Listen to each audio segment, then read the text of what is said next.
इसी प्रकार से ऑब्जेक्टिव इसका जो है सो बहुत इम्पोर्टेंट है। ये ऑब्जेक्टिव आपको जो है सो अत्यंत लाभकारी होगा और अत्यंत जो है सो इम्पोर्टेंट होगा। सो इस तरह से चलते हैं। पहला ऑब्जेक्टिव आपका जो है सो कहता है पेड़ पौधों में कौन सा तंत्र नहीं पाया जाता है। तो पेड़ पौधे में तंत्रिका तंत्र नहीं पाया जाता। बात दूसरा है कि पौधों में कौन सा अंग गुरुत्वानुवर्तन करता है। तो जड़ गुरुत्वानुवर्तन नहीं कर पाते हैं, वो एक जगह से दूसरे जगह नहीं जा सकते हैं। इस तरह से अगला है कि ऑक्सिन हार्मोन का संश्लेषण कहाँ होता है। तो ये स्तंभ शीर्ष में होता है। अगला क्वेश्चन है कि कौन सा हार्मोन फल पकाने में उपयोगी होता है। तो फल पकाने में एथिलीन हार्मोन होता है। ठीक। अगला है कौन सा हार्मोन गैसीय रूप में पाया जाता है। तो गैसीय रूप में जो पाया जाता है वो होता है एथिलीन हार्मोन ही होता है।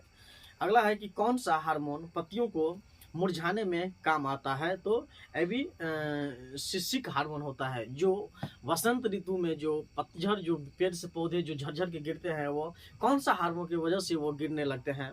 तो वो एबिसिसिक हार्मोन होते हैं। नेक्स्ट क्वेश्चन है कि किस हार्मोन के कारण पत्तियों का रंग हरी भरी और ताजी बनी रहती है। तो साइटोकिनिन होते हैं। ठीक।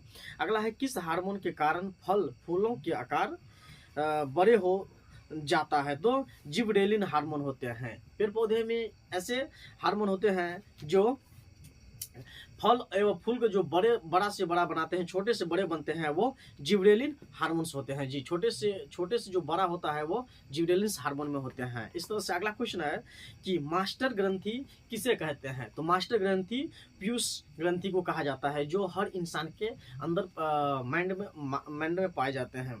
इस तरह से अगला क्वेश्चन है कि मनुष्य का मस्तिष्क का वजन कितना होता है। हर मनुष्य का जो वजन होता है उसका वजन कितना होता है। तो हर मनुष्य का वजन जो है सो 1.5 अर्थात 1.5 kg के आसपास होते हैं हर इंसान के। ये मस्तिष्क का वजन जो होता है।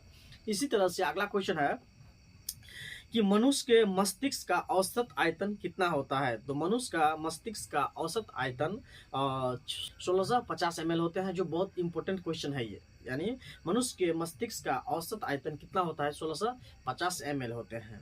अगला है कौन सी ग्रंथि अंतःस्रावी एवं बाह्यस्रावी दोनों होते हैं। तो अग्न्याशय जो है सो दोनों होते हैं, अग्न्याशय। इसी तरह से अगला क्वेश्चन है कि मानव के शरीर से सूचनाओं का आदान प्रदान किसके द्वारा होता है। तो मानव शरीर का जो सूचनाओं का जो आदान प्रदान होता है वो न्यूरॉन के कारण होता है। न्यूरॉन अर्थात हम लोग को जो रीढ़ का जो हड्डी है, इसी के वजह से हम लोग को हर शरीर में कभी भी कहीं भी टच करते हैं तो तुरंत जो है सो माइंड पता कर लेता है कि ये क्या चीज़ काटे हैं क्या चीज़ नहीं काटे हैं। ये जो पता लगाता है वो न्यूरॉन की वजह से ही होते हैं। अगला है कि जो कार्य हमारे इच्छा अनुसार होता है उसे क्या कहते हैं। तो उसे ऐच्छिक कार्य कहते हैं। ठीक। और जो हमारे जो कार्य स्वतः होते हैं उसे क्या कहते हैं। तो वो अनैच्छिक होते हैं। जैसे कि स्वतः जैसे कि इच्छा अनुसार जो हमारे होते हैं, जैसे कि हम लोग को खाना, हाथ पैर की इधर उधर करना, बोलना, इस तरह की जो कार्य होते हैं वो ऐच्छिक में आते हैं। जो अनैच्छिक जो आते हैं उसमें हम लोग जो कभी कभी जैसे अचानक छिकिया जाना, इसके बाद पलक झपकना, ये सब अनैच्छिक कार्य होते हैं हम लोग के शरीर के अंदर में। इस तरह से अगला है